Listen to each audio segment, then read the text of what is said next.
In aviation, there are aircraft types such as the Airbus A321 or the Boeing 737 that can be deployed flexibly on a large number of routes worldwide. Large passenger ferries, on the other hand, have so far been developed and built by shipyards and shipping companies specifically for their route and sailing area. The requirements of the existing harbors, the passengers' freight mix, the crossing times or even the seasonal requirements are too different. The idea of relying on flexible standard ship types in ferry shipping is an obvious one. In the past, however, this approach was rarely implemented.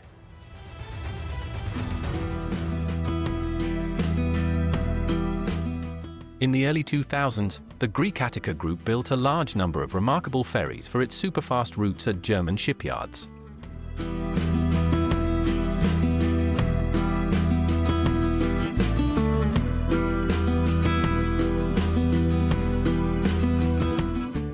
The Italian shipyard Vicentini has also been successful for around 30 years with more freight-orientated type ferries. In the 2010s, the Swedish ferry company Stenaline began developing a modern ferry platform. The subsidiary Stena RoRo in Gothenburg is in charge of this development.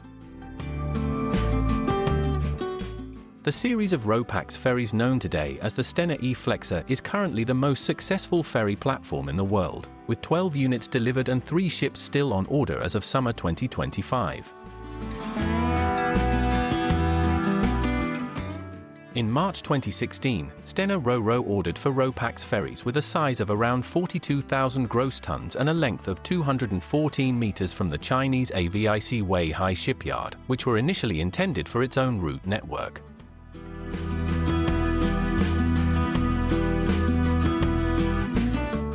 Until this order, the shipyard had virtually no experience in building RoPax ferries, but nevertheless appeared to Stena RoRo's experts to be a suitable partner for this order. In 2019 and 2020, 3 ships from this order were delivered as Stena Istrid, Stena Edda and Stena Embla and deployed by Stena on services between the UK and Ireland. The 4th ship had already attracted the interest of French shipping company Brittany Ferries at this early stage. Brittany Ferries concluded a 10-year bareboat charter with a subsequent purchase option for its long-haul services between Ireland and the UK and Spain.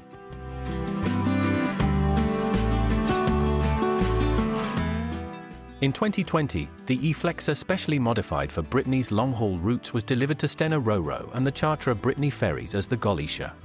The first 4 ships have a classic marine diesel propulsion system that runs on marine diesel oil.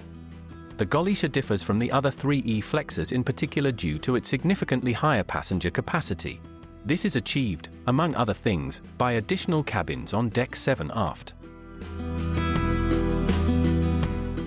The Golisha is also equipped with scrubbers for exhaust gas purification.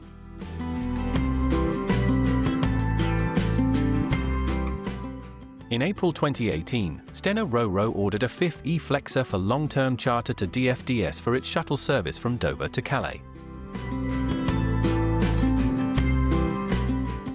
Here, the E-Flexer design was able to demonstrate its high level of flexibility. The crossing from Dover to Calais takes just 90 minutes. No cabins are required and the loading and unloading of the car decks must be extremely fast. DFDS took delivery of the Côte d'Opale in June 2021 and has been operating it successfully on this short route ever since. E-Flexer No. 6 was again chartered by Brittany Ferries for the Spain trades and essentially follows the design of the Golisha. However, the E-Flexer design also shows its adaptability here. Dual-fuel engines from Wärtsilä are being used for the first time on the Salamanca, which Brittany is operating primarily with LNG. The 7th and 8th units, the Stena Estelle and the Stena Ebba, were delivered in 2022. They follow the original design of the first E-Flexers Istrid, Edda and Embla, but at 239 meters in length are significantly longer than these ships and have correspondingly higher passenger and freight capacities.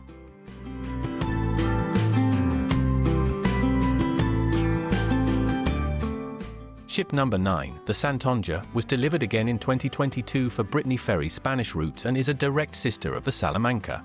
The Santonja also uses Wärtsilä dual-fuel engines. The 10th E-Flexer was chartered by Stena RoRo to the Canadian shipping company Marine Atlantic Bareboat with a purchase option and entered service in 2024 as the Alice Winu. The flexibility of the E-Flexer design was once again put to the test with this ship. Size restrictions in the ports of call in Newfoundland and Nova Scotia led to a reduction in the length of the ship by 12 meters to 202 meters compared to the 214-meter standard E-Flexer design.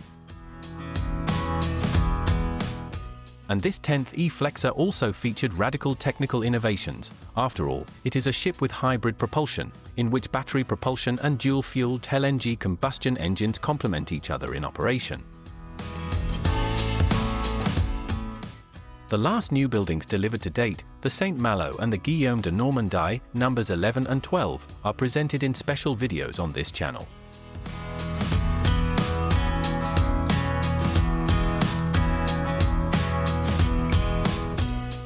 They also have a hybrid drive and are significantly shorter at around 195 meters.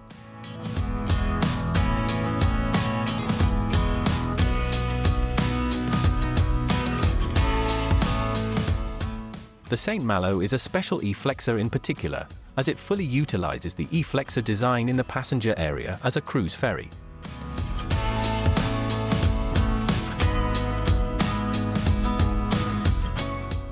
This means that ships in the E-Flexer class cover extreme areas of the ferry market with complete variability.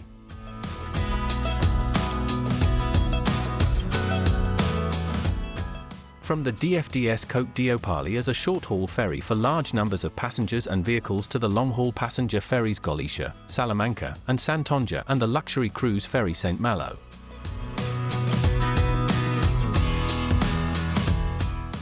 Three more E-Flexers are already under construction, the Capu Rossu for the French Corsica Linea, which is based on the Alice Winu, and 2 ships for the Greek Attica Group. The last 2 new buildings are based on their approximately 240-meter predecessors Stena Ebba and Stena Estelle, but have a multi-fuel hybrid drive.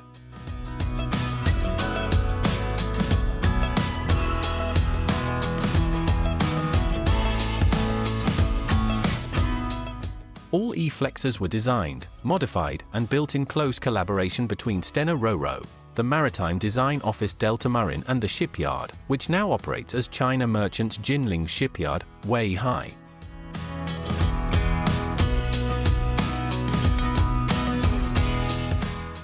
The Gothenburg design firm Figura Architecta is responsible for the interior design of all the ships, which results in a very similar appearance of the passenger areas.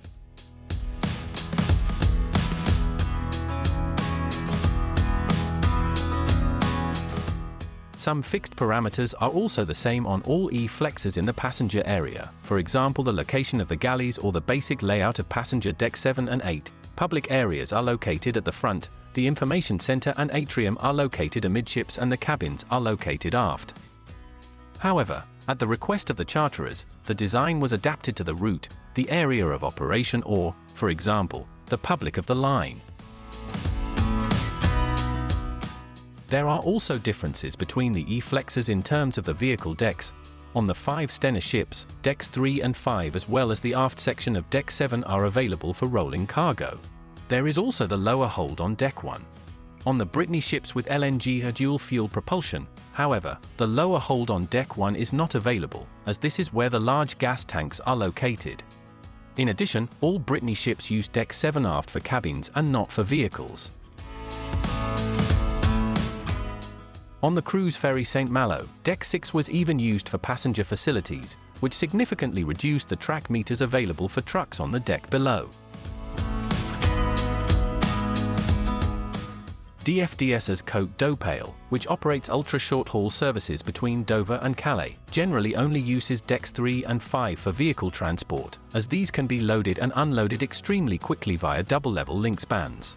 The lane meters on decks 1 and 7 are usually not used, as they can only be reached via time-consuming ramps in the ship.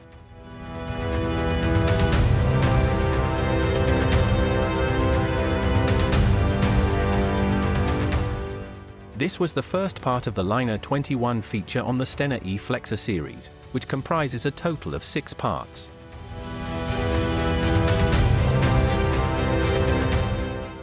In the following parts, the following ships are presented in detail in the order in which they entered service. Part 2 introduces the Galicia, Part 3 the Côte d'Opale. Part 4 goes on board the Saintonge, and Part 5 takes a closer look at the St. Malo. The Guillaume de Normandie concludes this series for the time being.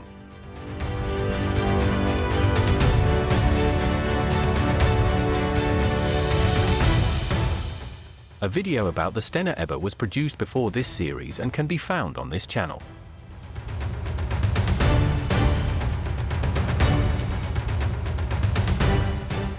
If you like this new format, please give us a thumbs up. You are also welcome to comment on what you think of this format.